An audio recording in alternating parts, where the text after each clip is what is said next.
اگر افسر مال جس کی زیر حراست باقی دار ہے وہ اسسٹنٹ کلیکٹر درجہ دوم میں ہے تو اس کے لیے یہ ضروری ہے کہ وہ حراست میں رکھنے کا عرصہ 24 گھنٹے سے زیادہ کا اگر ہو تو فوراً کسی تاخیر کے بغیر اپنی تمام کارروائی کی رپورٹ کلیکٹر کو کرے گا، یعنی کہ 24 گھنٹے کا اس کو ٹائم جو ہے وہ دیا گیا ہے، اور اگر وہ اپنے پاس کسی ڈیفالٹر کو رکھتا ہے تو وہ اس کا ٹائم پیریڈ وہ 10 دن ہے، اس سے زیادہ وہ اپنے پاس نہیں رکھ سکتا۔ اس کے بعد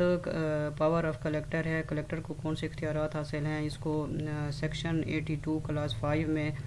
کلیکٹر کو جو اختیار دیے گئے ہیں وہ بیان کیے گئے ہیں کہ وہ ڈیفالٹر کی اریسٹ ہونے کے بعد آگے کون سی کارروائی کرے گا۔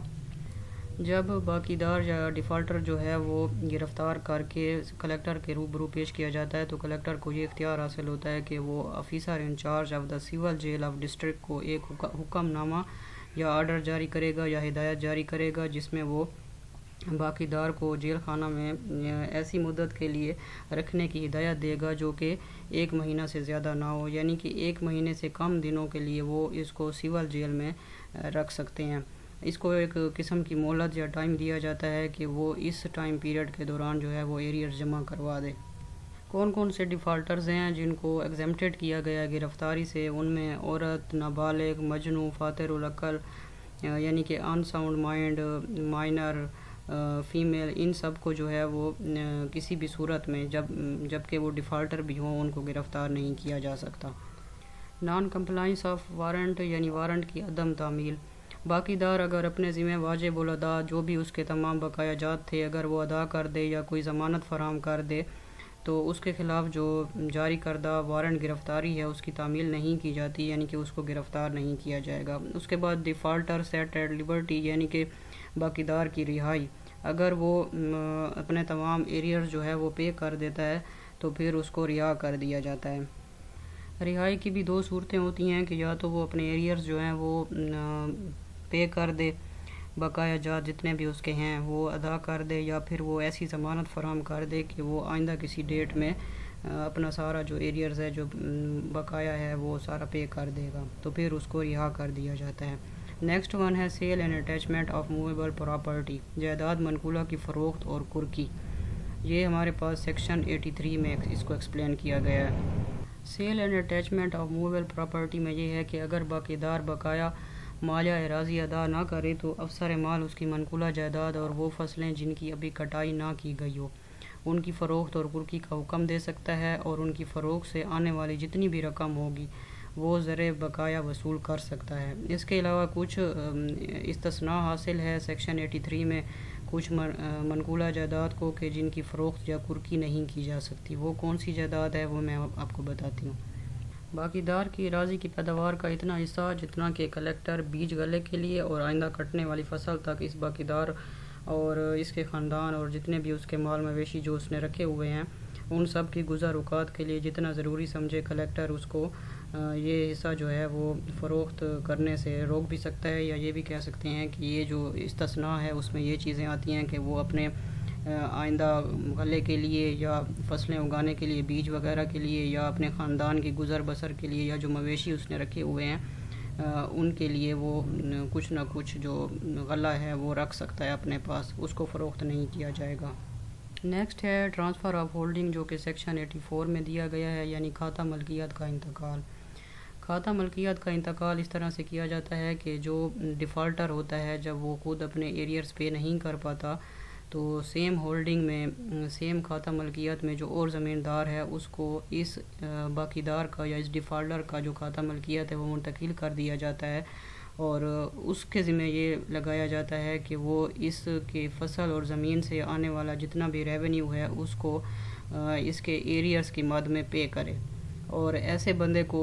یہ کھاتہ ملکیت ٹرانسفر کیا جاتا ہے جو خود ڈیفالٹر اور باقی دار نہ رہا ہو، یعنی کہ اس کا سارا اپنا کھاتہ کلیئر ہو، وہ ڈیفالٹر نہ ہو۔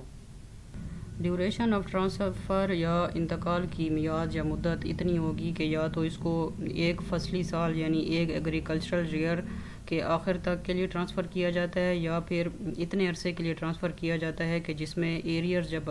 بقایا جات جو ہیں وہ وصول کیے جا سکیں یا پے کیے جا سکیں، اور یہ جو دوسرا ٹائم پیریڈ ہے یہ 15 برس سے زیادہ نہیں ہونا چاہیے، یعنی کہ میکسیمم جو ہے اس کا ٹائم پیریڈ وہ 15 ایئرس تک ہے. ود ان 15 ایئرس اس کھاتہ ملکیت کو جس کو اس زمیندار کو جس کو ہولڈنگ ٹرانسفر کی گئی ہے وہ ود ان 15 ایئرس انتقال یا ٹرانسفر اپنے پاس رکھے گا, اور اس ٹائم پیریڈ میں وہ اس ڈیفالٹر کے سارے جو ایریئرز ہیں وہ پے کرے گا. یا پھر کم سے کم جو ٹائم پیریڈ ہوتا ہے وہ ایک ایگریکلچرل ایئر یا ایک فصلی سال ہوتا ہے, یعنی کہ اگر کم ایریئرز ہیں تو پھر 1 سال کا ٹائم دیا جاتا ہے, اور اگر زیادہ بقایا جات ہیں کافی عرصے سے چلے آ رہے ہیں ایریئرز تو پھر جو ہے وہ 15 سال کا میکسیمم پیریڈ جو ہے وہ دیا جاتا ہے. اور اس ٹائم پیریڈ کے لیے یہ جو ٹرانسفر ہے, یہ جو ملکیت یا انتقال ہے وہ اس اونر کے پاس رہے گی جو ہولڈنگ میں کھاتہ شریک تھا جس کو ٹرانسفر کیا گیا, اور وہ سارے ایریئر جو ہے وہ حکومت کو پے کرے گا اس عرصے کے دوران. اس ٹرانسفر یا منتقلی کی جتنی بھی رپورٹ ہے وہ سارا ریکارڈ جو ہے وہ بنا کے کلیکٹر کمشنر کو بھیجے گا. پھر کمشنر کو یہ اختیار حاصل ہے کہ وہ چاہے تو اس انتقال کو رہنے دے یا پھر اس کو منسوخ بھی کر سکتا ہے, ترمیم بھی کر سکتا ہے, یا جس طرح کا بھی چاہے وہ حکم دے سکتا ہے اس کے بارے میں. اس کے علاوہ جس شخص کو یہ انتقال منتقل کیا گیا ہے یا جس کو یہ زمین دی گئی ہے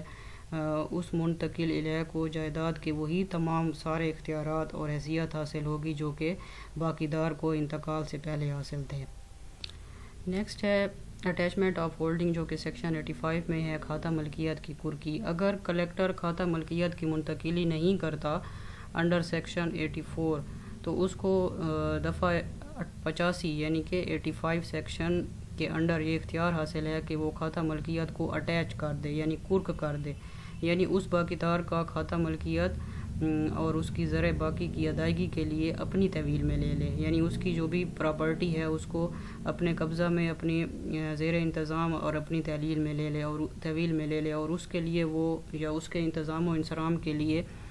وہ کسی ایجنٹ یا کارندے کو مقرر کر دے. اور اس ٹائم پیریڈ کے دوران یعنی ایسی کرکی کے نتیجے میں کلیکٹر اس بات کا اس کو اختیار یا اتھارٹی حاصل ہوگی کہ زمین سے جو بھی لگان یا منافع حاصل ہوگا وہ ایریئر کی مد میں پے کرے گا یا وصول کر لے گا, اور پھر بقایا جات وصول ہونے کے بعد جائیداد جو ہے وہ ڈیفالٹر یا باقی دار کو واپس کر دی جائے گی. اس کرکی کے دوران کلیکٹر یا اس کا کارندہ ان تمام معاہدات کا پابند ہوگا جو باقی دار نے اگر کوئی مزارع رکھے ہیں تو جو معاہدات باقی دار اور مزارعین کے درمیان ہوئے تھے ان سب معاہدات کا کلیکٹر اور اس کا جو کارندہ ہے ایجنٹ ہے ان سب کا وہ پابند ہوں گے. اب کرکی کا دورانیہ یا ڈیوریشن آف اٹیچمنٹ کیا ہوگی, یہ جو ہے اس کے لیے کم از کم 5 سال کا عرصہ جو ہے وہ دیا گیا ہے کہ پراپرٹی کو 5 سال کے عرصے کے لیے اٹیچ کیا جا سکتا ہے. اور اس 5 سال کے عرصے میں یہ جو 5 سال کا عرصہ ہے یہ شروع کب ہوگا, یہ ایگریکلچرل ایئر یا فصلی سال سے شروع ہوگا, اور جب بقایا جات وصول کر لیے جائیں گے تو پھر اس کا ٹائم پیریڈ جو ہے وہ ختم ہو جاتا ہے اور باقی دار کو اس زمین کی ملکیت جو ہے وہ واپس کر دی جاتی ہے. اور اگر کوئی زائد وصولی ہوئی ہے تو وہ جو اماؤنٹ ہوگی وہ بھی باقی دار کو واپس کر دی جائے گی. نیکسٹ ہمارے پاس ہے انلمنٹ آف اسیسمنٹ, تشخیص کی منسوخی.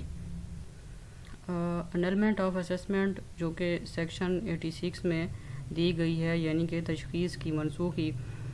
2 صورتوں میں بورڈ آف ریونیو کو یہ اختیار حاصل ہے کہ وہ زر باقی یا ایریئرز کی وصولی کے لیے کھاتہ ملکیت کی تشخیص جس سے باقی جو واجب الطلب ہیں یا جو تشخیص کرنی ہوتی ہے زمین کی یا جس کے ایریئرز جو ہیں بقایا جات ہیں تو وہ منسوخ کر سکتا ہے. اس کے لیے 2 صورتیں ہیں. پہلی صورت یہ ہے کہ جب جو ایریئرز پے ایبل ہیں اس کو پے کرنے کے لیے جو ٹائم پیریڈ دیا گیا تھا اس کے لیے 1 سال سے زیادہ عرصہ گزر چکا ہو, یا جب پہلے جتنے بھی طریقے ہم نے ابھی ڈسکس کیے ہیں ان تمام طریقوں کے ذریعے سے وصولیابی جو ہے اس میں ناکامی ہوئی ہو یا ایریئر وصول نہ کیے گئے ہوں تو پھر زمین کی تشخیص جو ہے اس کو منسوخ کر دیا جاتا ہے, اس کو روک دیا جاتا ہے. نیکسٹ ون ہے سیل آف ہولڈنگ جو کہ سیکشن 88 میں ہے یعنی کھاتہ ملکیت کی فروخت. یہ سارے طریقے جو ابھی ہم نے ڈسکس کیے ہیں ان کے ذریعے سے اگر ایریئرز یا بقایا کی وصولی نہ کی جا سکے یا اس میں ناکامی ہو تو پھر کلیکٹر کو انڈر سیکشن 88 کے تحت یہ اختیار حاصل ہوتا ہے کہ وہ بورڈ آف ریونیو کی پیشگی منظوری حاصل کرنے کے بعد اس کھاتہ ملکیت کو فروخت کر دے، اور اس کی فروخت سے جتنی بھی پیسے آئے ہیں یا آمدنی آئی ہے اس سے حاصل کردہ رقم سے جو بقایا ہے وہ ادا کر دیا جائے، یعنی کہ ایریئرز جو ہیں وہ اسے ادا کر دیے جائیں۔ لاسٹ ون اس کے پاس یہ آپشن ہوتا ہے کہ وہ کیا کرے، ہولڈنگ کو یا کھاتہ ملکیت کو یا اس جائیداد کو جس کے اوپر ایریئرز ہیں اور یہ سارے پروسیس وہ کر چکا ہے پھر بھی وہ ناکام رہا ہے ایریئرز وصول کرنے میں، تو پھر وہ کھاتہ ملکیت کو یا اس زمین کو اس جائیداد کو سیل کر کے اس سے ایریئرز وصول کر سکتا ہے۔ فردر پروسیڈنگ یا فردر پروسیس انڈر سیکشن 90 میں مزید کارروائی کا بتایا گیا ہے کہ اگر ان سارے طریقہ کار کے ذریعے سے اس متعلقہ پراپرٹی جس کے اوپر ایریئرز ہیں پے نہ کیے جا سکیں تو اس ڈیفالٹر کی جو کوئی اور غیر منقولہ یا اموویبل پراپرٹی پڑی ہے تو پھر اس کے خلاف کارروائی کی جائے گی۔ تو یہ سارا پروسیس تھا ایریئرز کو وصول کرنے کا، ان کی پیمنٹ کرنے کا حکومت کے پاس یا جو ریونیو محکمہ ہے، محکمہ مالیات ہے اس کے پاس، کہ وہ ان تمام طریقوں کے ذریعے سے ریونیو جو ہے وہ جو ایریئرز کی مد میں ہے اس کو کس طرح سے کلیکٹ کر سکتا ہے۔ آئی ہوپ آپ کو سمجھ آئی ہوگی۔ کوئی بھی آپ کا کویشچن ہو تو آپ کمنٹ باکس میں پوچھ سکتے ہیں۔ ملتے ہیں انشاءاللہ نیکسٹ ٹاپک میں نیکسٹ لیکچر کے ساتھ، تب تک کے لیے اللہ حافظ۔